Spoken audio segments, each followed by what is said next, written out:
राष्ट्र सर्वप्रथम, राष्ट्र सर्वप्रथम, राष्ट्र सर्वप्रथम, राष्ट्र सर्व। संसद के शीतकालीन सत्र में मोदी सरकार ने लोकसभा में जम्मू कश्मीर से जुड़े 2 विधेयक पेश किए हैं।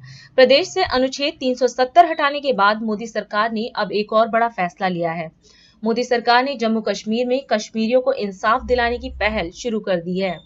इसके लिए संसद में 2 विधेयक पेश किए गए हैं। वहीं आज लोकसभा में विधेयक पर बोलते हुए केंद्रीय गृह मंत्री अमित शाह ने कहा कि जम्मू कश्मीर पुनर्गठन संशोधन विधेयक उन सभी लोगों को न्याय दिलाने के लिए लाया गया है जिनकी सालों तक अनदेखी की गई। माननीय अध्यक्ष जी, मैं जो बिल लेकर आया हूं, जो विधेयक लेकर इस महान सदन की सहमति प्राप्त करने के लिए मैं खड़ा हुआ हूं, वो बिल 70 सालों से जिन्हों को अन्याय हुआ है, जो अपमानित हुए और जिनकी अनदेखी की गई है, वो सभी लोगों को न्याय दिलाने का बिल है, उनको अधिकार दिलाने का।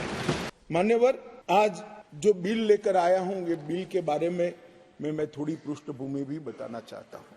जम्मू कश्मीर में हम सब जानते हैं, जब महाराजा हरि सिंह जी ने भारतीय संघ के साथ इनके विलय का निर्णय किया, उस वक्त से लेकर अब तक कई सारे उतार चढ़ाव हुए। 80 के दशक के बाद आतंकवाद का एक दौर भी आया और वो बड़ा भयावह दृश्य था। पीढ़ियों से, सदियों से जो लोग अपनी भूमि पर रहते थे, अपना देश समझकर रहते थे, अपनी जन्मभूमि समझकर रहते थे, वो मूल समेत उखड़ गए मानो, और किसी ने इनकी केयर नहीं करी।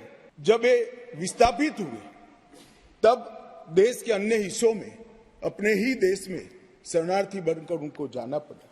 दिल्ली, बेंगलुरु, पुणे, अहमदाबाद, चेन्नई, न जाने कहां कहां गए। लगभग वर्तमान के आंकड़ों के अनुसार 46,631 परिवार और 1,57,967 लोग अपने ही देश में विस्थापित हो गए। ये बिल उनको अधिकार देने का है, ये बिल उनको प्रतिनिधित्व देने का है। मान्यवर, कश्मीर के लिए एक प्रकार से 3 युद्ध हुए। 47 में पाकिस्तान ने कबालियों के नाम से आक्रमण किया। इसमें लगभग 31,779 परिवार पाक अधिकृत जम्मू कश्मीर से जम्मू कश्मीर में विस्थापित हुए।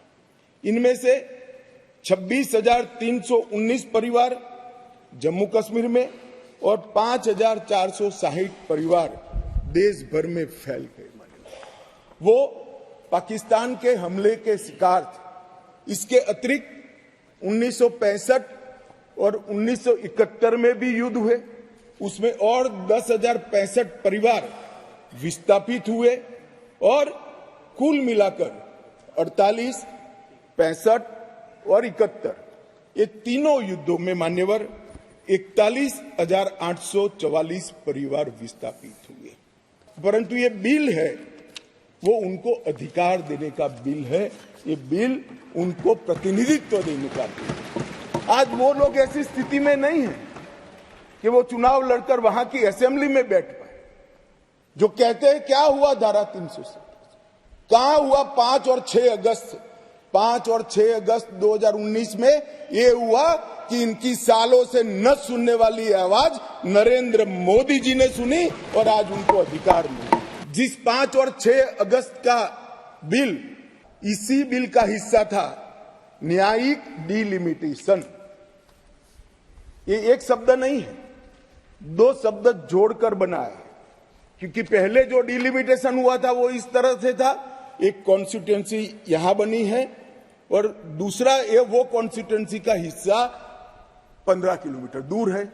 ये डिलिमिटेशन के सामने मैंने जानबूझकर एज ए लेजिस्लेटर न्यायिक डिलिमिटेशन लिखा था, वो आज मैं सदन को बताऊंगा। डिलिमिटेशन कमीशन, डिलिमिटेशन और डिमार्केटेड असेंबलीज, ये लोकतंत्र का मूल, जनप्रतिनिधि को चुनने की इकाई तय करने की प्रक्रिया है।